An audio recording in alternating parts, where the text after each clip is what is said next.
Okay, I'll share the link on the chat.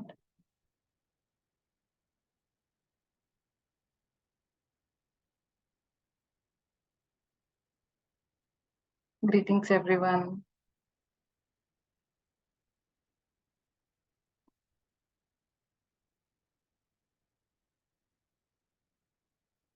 So this sutta that we are reading today is on aggregates. What are these 5 aggregates? Our body, the feeling, the perception, the formations, and the consciousness. These are the 5 aggregates. And what are we made up of? As such, the body is made up of the 4 great elements, or maybe 5 if we consider space. And we have feeling, we have perceptions, we have formations, and we have consciousness. These are the things that we build up in our mind, that we are built up of. And what we do with what is arising in our mind is what is important. When we take our body personally as I, me, mine, then we cause ourselves suffering. So this sutta covers the 3 characteristics of our existence, that is anicca, dukkha, and anatta. So mainly Rahula is the son of the Buddha. He is asking the Buddha, how should one regard all these aggregates without causing any I-ness, any mind, without creating any I, me, mind in our mind? So the sutta goes like this.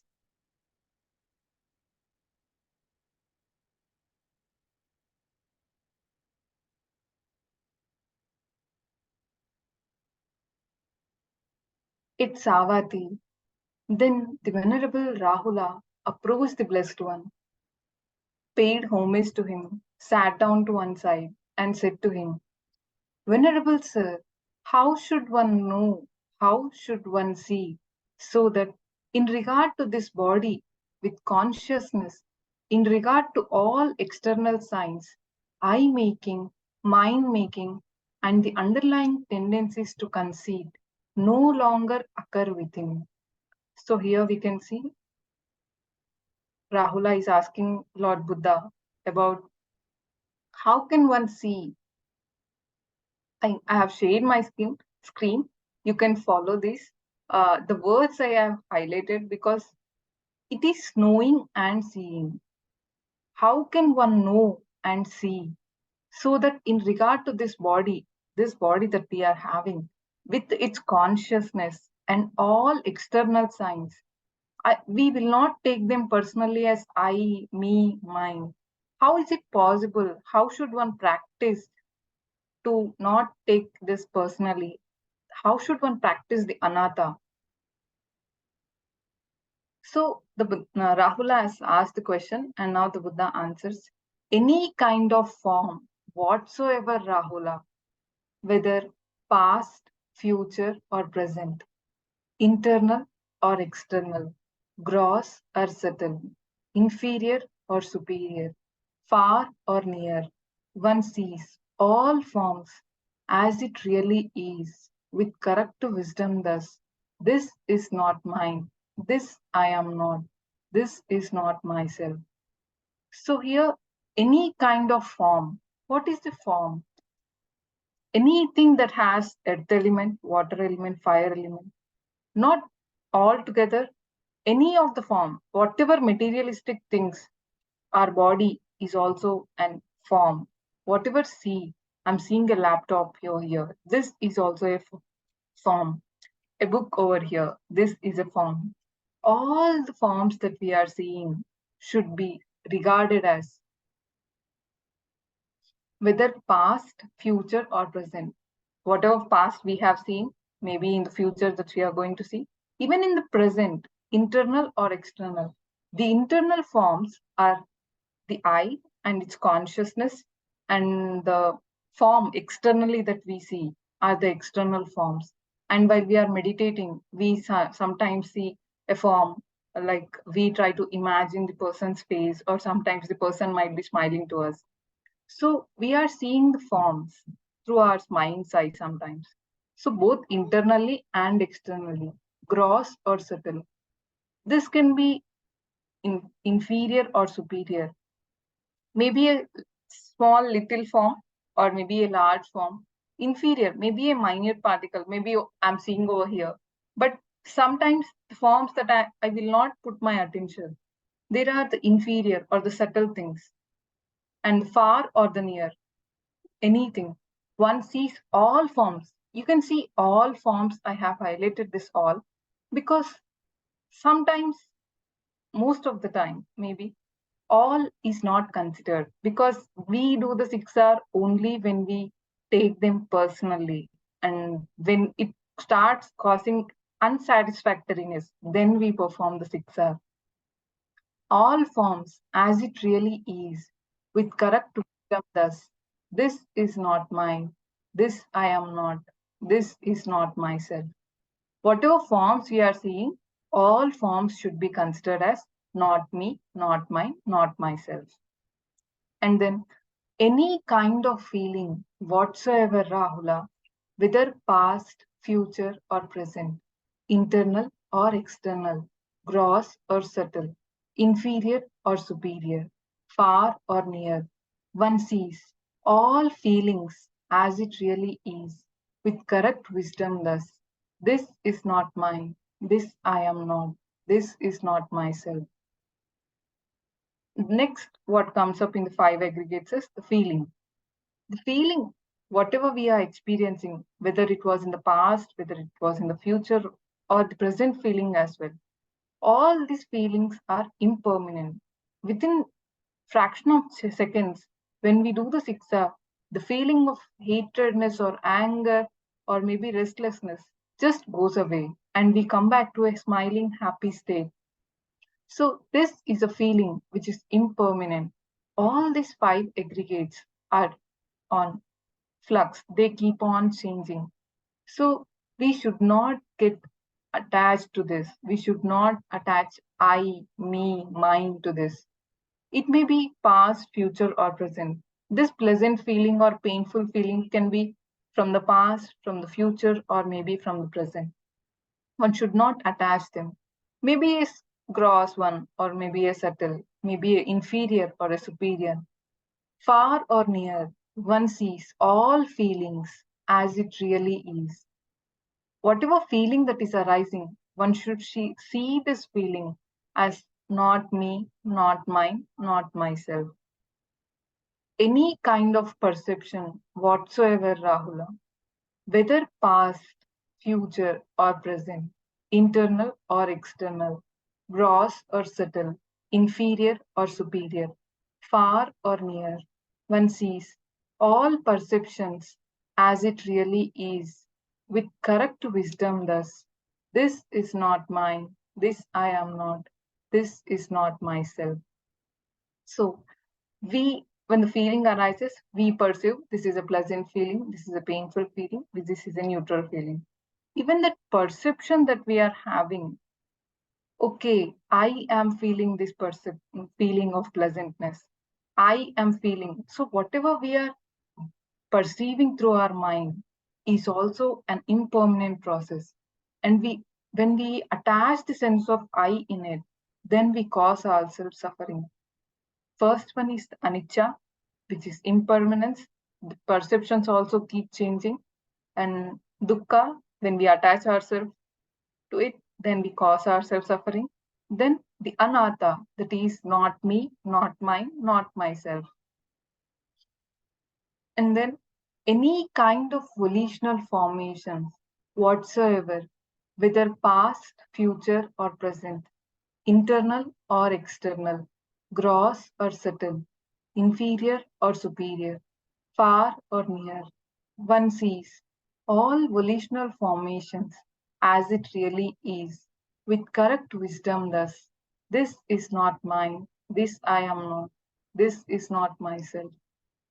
So while we are meditating or while we are in our daily life, there are these volitional formations through which we are practicing our meditation. So even just a minute, I just need to take care of my daughter.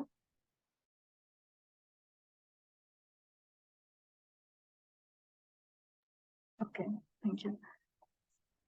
So the volitional formations that we are experiencing, whether it is past, future, or present, all these volitional formations are impermanent. So when we get attached, maybe it's from the past, maybe from its future, gross or subtle, inferior or superior, far or near, one sees all volitional formations as it really is. So when there is formation that is arising, these formations are the sankhara that should be seen as not me, not mine, not myself.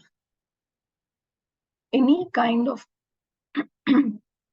consciousness whatsoever, whether past, future, or present, internal or external, gross or subtle, inferior or superior, far or near, one sees all consciousness as it really is, with correct wisdom thus.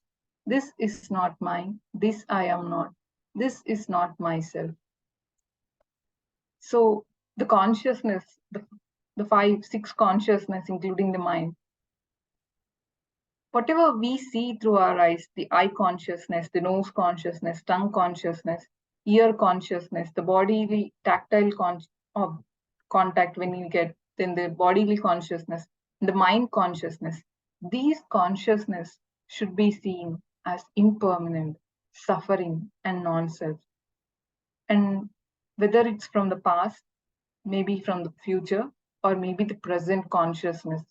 Even when we try to say the present, the consciousness has already passed and there is some other consciousness that is coming. And because it is changing, because it is impermanent, it is suffering. And whatever consciousness that we are experiencing, inferior, superior, far or near, all this consciousness should be considered not me, not mine, not myself.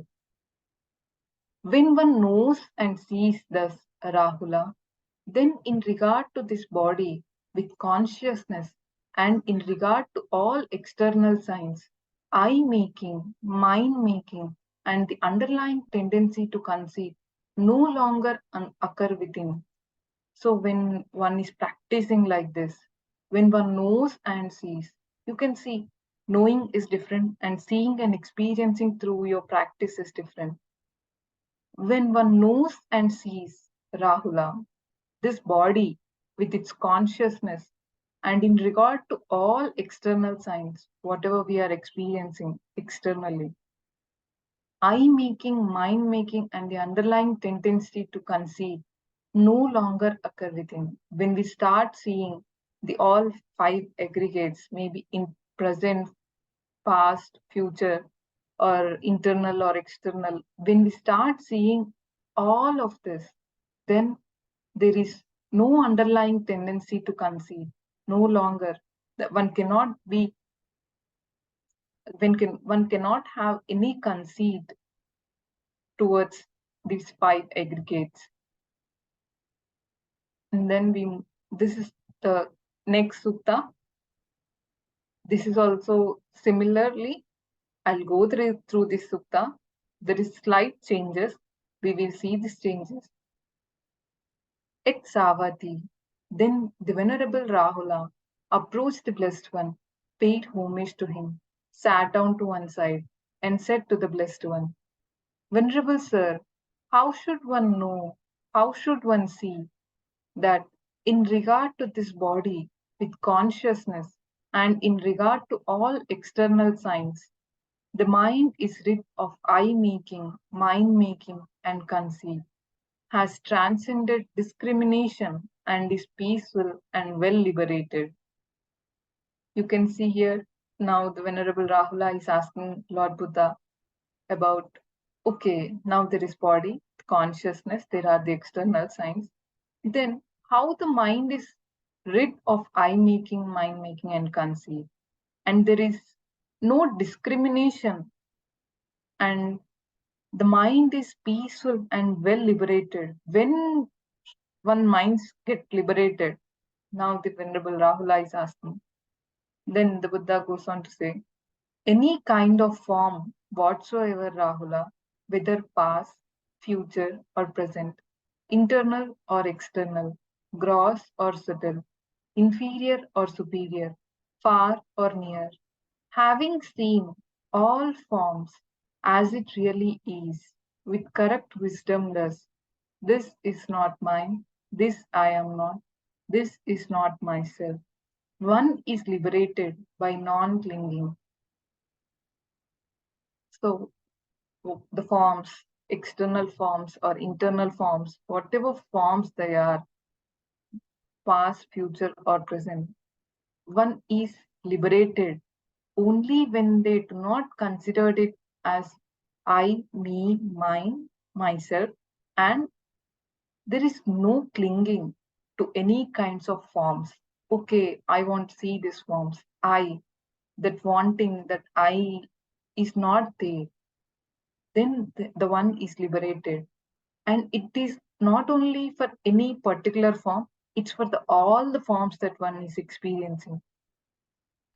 Any kind of feeling whatsoever, whether past, future, or present, internal or external, gross or subtle, inferior or superior, far or near, having seen all feeling as it really is, with correct wisdom thus, this is not mine, this I am not, this is not myself. One is liberated by non clinging. So, whatever feeling we have, whether past, maybe future, whatever we are going to feel, maybe even in the present, the loving kindness we are feeling will also change when we have hindrance and the feeling changes. Here, we do not have any feeling, and maybe the mind is tight, and then maybe inferior or superior feeling, maybe far or near. We need to see, when we see all these feeling as with correct wisdom that this is not me, this is not mine, this is not myself, then one is liberated by non clinging. When there is no holding on, when there is no attachment, then one is liberated by non clinging. And it is to the all feelings. Any kind of perception whatsoever, whether past, future, or present, internal or external, gross or subtle, inferior or superior, far or near, having seen all perceptions as it really is, with correct wisdom thus, this is not mine, this I am not, this is not myself. One is liberated by non clinging.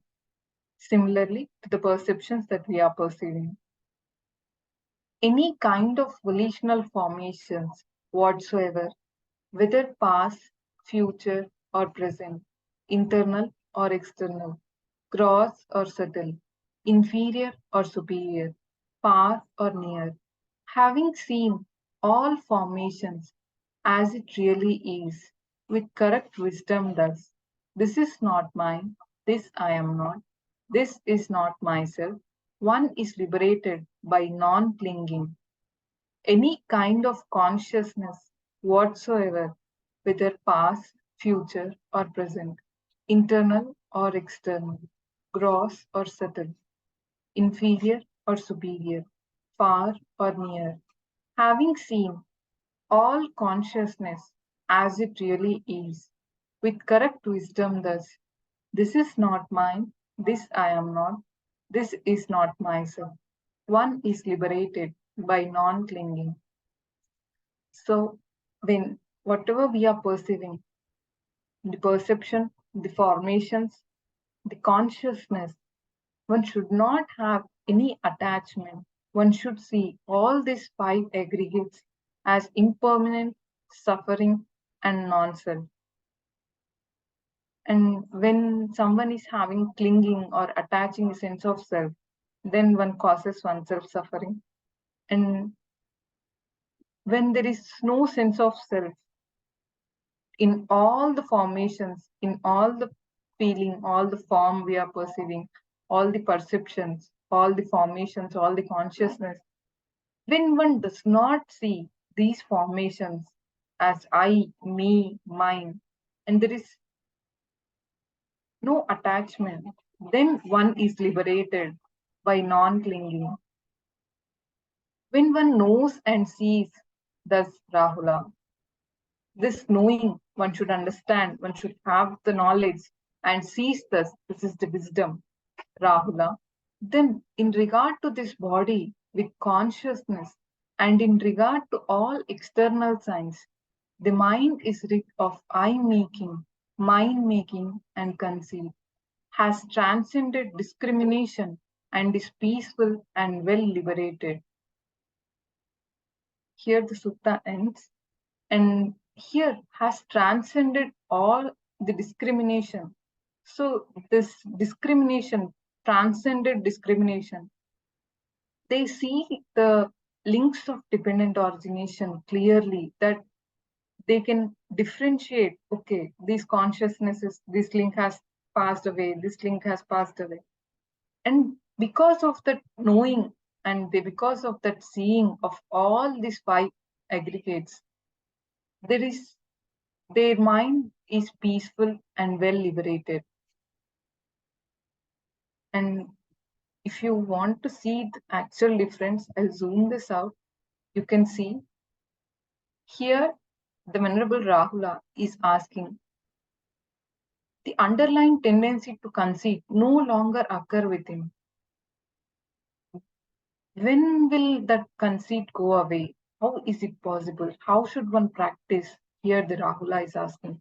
It is when one sees all the forms that we are seeing, all the feeling, all the perception, all the volitional formations, all the consciousness should be regarded with correct wisdom that this is not mine, this is not myself.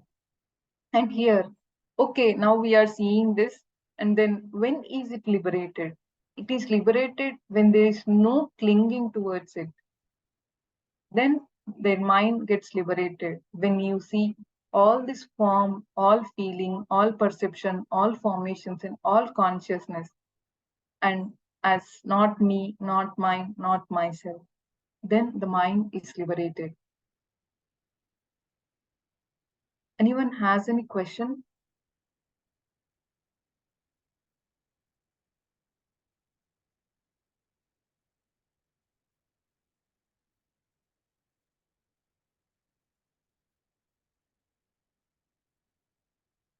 Maybe from your practice, if you have any uh, query or maybe your insight, you can share.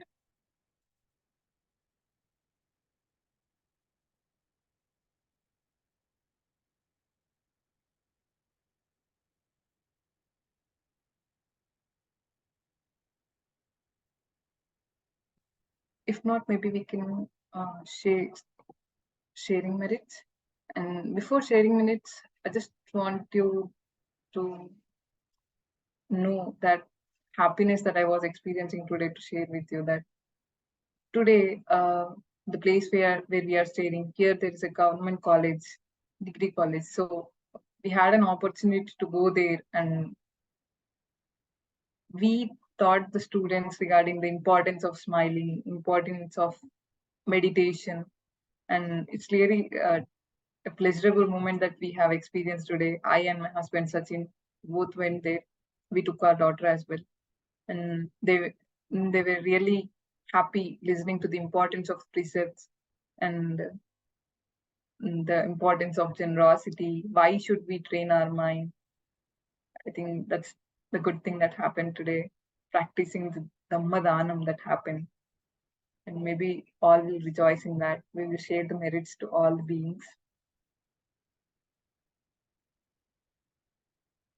May suffering ones be suffering free, and fear struck fearless be.